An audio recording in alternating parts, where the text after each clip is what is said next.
I've got huge altcoin news for you. We're going to talk about Cardano and the huge partnership with a new plugin that enables 7 million businesses to accept the ADA token. We're also going to talk about XRP and huge partnerships that Ripple has made, which includes Ducati, to be able to launch NFTs on the XRP ledger. Also, Algorand has released a new guide on how to build CBDCs on the Algorand blockchain, and they have made a huge hire to their team. They are continuing to build. We're also going to talk about Celsius and what they just did with their Ethereum, their staked Ethereum on Aave. This is big, and could there be more trouble? Is this a good or bad sign? Let's break it down.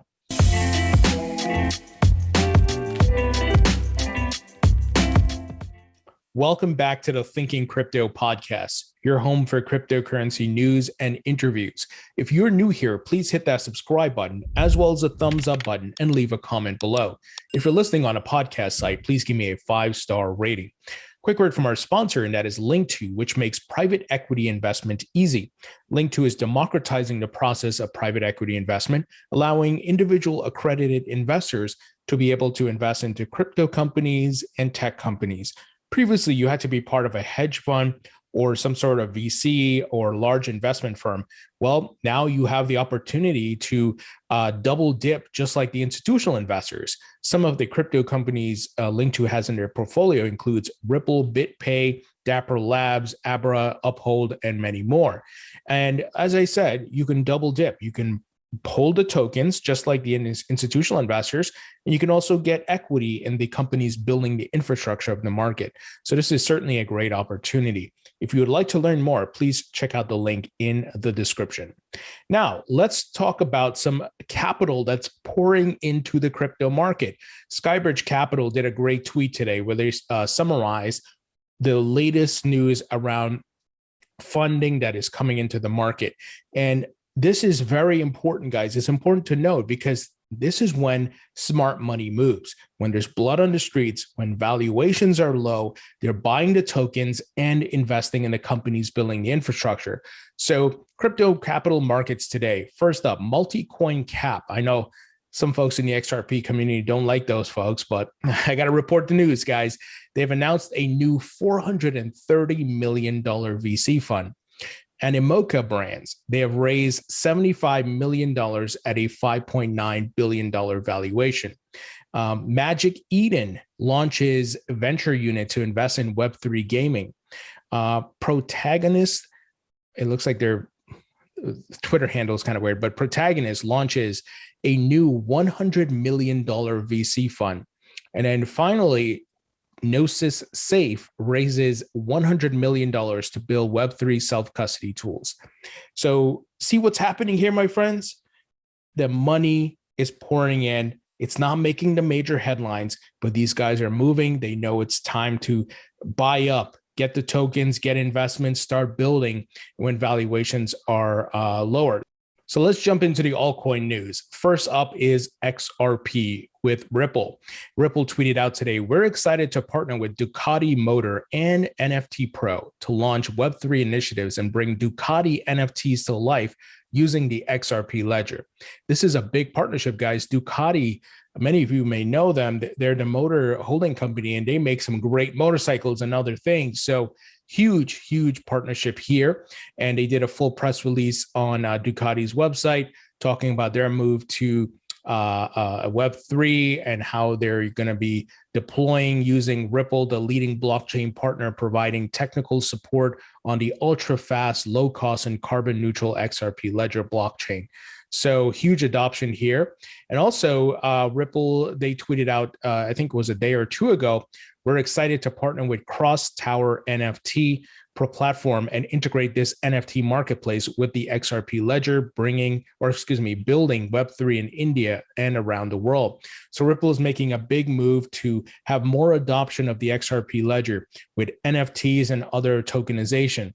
Now, for the NFT critics and skeptics out there, this is proof that we're still very early in the NFT market. And yes, it started with artwork and sometimes silly cartoons with apes and so forth. But make no mistake about it, guys, this is going to be huge. NFT is going to go beyond artwork, and it's going to be adopted by the music and movie industry and live shows and many other use cases. So don't poo-poo NFTs. It started out, in kind of a joking manner with stupid rocks and so forth. I get it, but look beyond that. There is a lot to come here. So smart move by the folks at Ripple and getting this adoption and building on the XRP ledger. Now let's move ahead to some Cardano news. Cardano can now be accepted for payment at over 7 million businesses through the new ADA Pay plugin. This is big. I hold ADA in my portfolio, and this is part of adoption. People are going to hold these tokens, and they can eventually use them and spend them in certain ways as the valuations go up. So huge news. Let me give you some details here. Cardano can now be accepted at 7 million businesses thanks to the ADA Pay's new plugin. Cody, a blockchain fintech firm, shared the new update in one of their recent tweets. The new plugin has was developed as part of a new Catalyst project by Cody. The ADA Pay plugin was developed on Odoo on-demand open object and is focusing on mid-sized merchants and businesses. Odoo, if I'm saying that right, consists of enterprises ranging from small-scale startups to even large ones.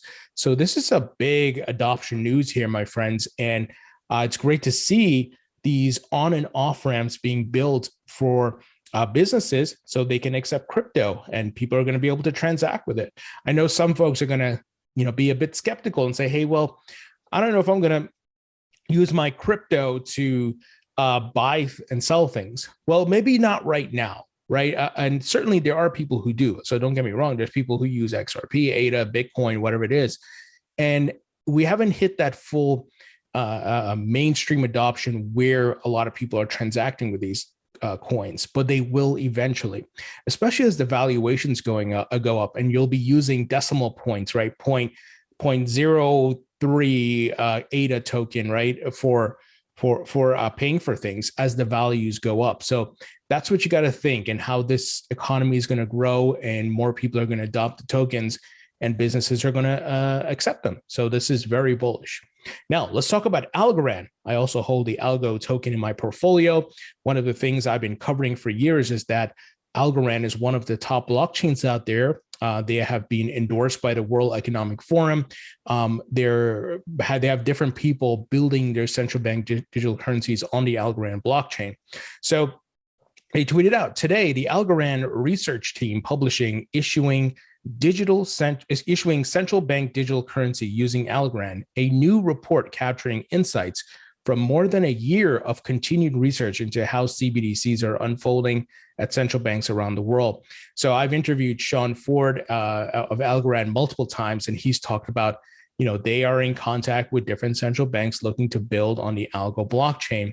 And this was published through Yahoo News. They did a press release. So they are highlighting that central banks are building their digital currencies, and they're going to use different blockchains. They're going to use Algorand, they're going to use the XRP ledger, some might use Ethereum. So it's going to be a multi-chain world, and this is coming, whether we like it or not. My major concern with a digital dollar CBDC is that the government's going to be able to track everything. And I think the US government is still trying to figure that out, and how it's going to abide by the US Constitution, right? Your right to privacy and things like that. Because I don't want everything I'm doing tracked, because we know that data can be used against us, right, guys? We've seen it time and time again. You give the government, any type of open door to take away our freedoms, and they will. And it may not happen overnight. It may happen 10 years from now, but we don't want to open that door. So that's my only concern. I think many of you have seen my interviews with Chris Giancarlo, who's the former CFTC chairman. And I've talked about this, like, how are we going to get this right? Now, if you're in another country, you don't have maybe the US Constitution to guide your country, but certainly you may want to contact your constituents and representatives and let them know, hey, what is this CBDC going to do? Is it going to track everything we do, and so on and so forth? Also, another big update around Algorand. They tweeted out, Thrilled to welcome Alberto Cribiori of Citi, so a Citibank alumni, to Algorand's board of directors. With an extensive background in traditional finance, Cribiori, if I'm saying that right, will be pivotal in furthering Algorand's adoption by the financial services industry. We're seeing members of JP Morgan and other banks joining Algorand, guys. This is just pretty interesting to watch this unfold. I'm very bullish on Algorand, and that is why I continue to buy it in the dips. I'm a long-term holder. I may not see a return for maybe another 2 years. I'm just saying, right? This is not financial advice. I'm just stating what I'm doing. And Algorand is certainly a project I'm very bullish on. So they did a full press release on this. So it's great to see Algorand building out with some talented people. Now, this is interesting. We got some interesting Celsius news here. Celsius takes out $417 million in stake Ether from Aave. So we know that Tether bailed out Celsius, paid off their Bitcoin loan. Looks like they're still trying to get their books in order. Just want to make sure you guys know about this. I don't know what they're going to be doing here, but let's read the article and I could give you some updates. Celsius has pulled 400,000 staked Ether out of Aave's lending protocol. It also repaid $63.5 million in the USDC stablecoin to Aave across 3 transactions. This is according to on-chain data gathered gathered from wallets that are widely believed to be owned by the lending company. In this case, the wallet in question is marked by Ethereum Block Explorer Etherscan as Celsius Network Wallet 11. It tracks 24 addresses that are attributed to the company. Facing a financial fallout caused by a sharp drop in crypto markets, Celsius has been winding down its DeFi positions amid reports that it is preparing for a potential bankruptcy filing. So I don't know if they're out of the clear yet, guys. We're going to have to see what happens here, but they're trying to make some moves, and hopefully they unlock the withdrawals and deposits and all those things that people can get their funds back, because this is certainly not a good situation. And my hope is that they don't collapse, because that would be detrimental to the market. And hopefully somebody bails them out. We saw Nexo try to buy them. Finally, guys, I want you guys to know about this. The ECB issues 3 reports in an effort to pass the biggest crypto law in Europe. MiCA will increase transparency around stablecoin reserves, carbon emissions, and crypto exchange practices. So Europe is looking to push for crypto regulations. What we want is, well thought out regulations, not draconian laws, right? That's going to stifle innovation. But I think the governments are trying to wake up to this and trying to find a balance. And I know a lot of the people in the crypto industry have been lobbying globally with these big governments to make sure they don't, once again, put regulations in place that kill the innovation, but certainly want to protect users, want to make sure criminals are not using it for bad activities and so forth. So we'll see what they come up with, as they make the push for regulations. The United States needs to move as well. A lot of regulations are going to be focused around stablecoin because, I've said it many times, given what happened with Terra Luna, and to make sure these stablecoins have the reserves. And also, look, they're going to put guardrails around these stablecoins because these central banks are going to launch their CBDCs. And, you just look at it, stablecoins will compete with the CBDCs. And I'm sure the governments don't want any stablecoins to outperform their CBDCs, right? So we'll see what they come up with. And most likely, stablecoins will be able to exist. They have to report their reserves and be, in some straight up reporting to the government every month or whatever it is. And they are only maybe able to operate in certain aspects of the economy, not, anything that will compete with a CBDC. So guys, that's the news. That's the altcoin news. Let me know what you think. Leave your thoughts and comments below. Hit the thumbs up button and share this video, and I'll talk to you all later.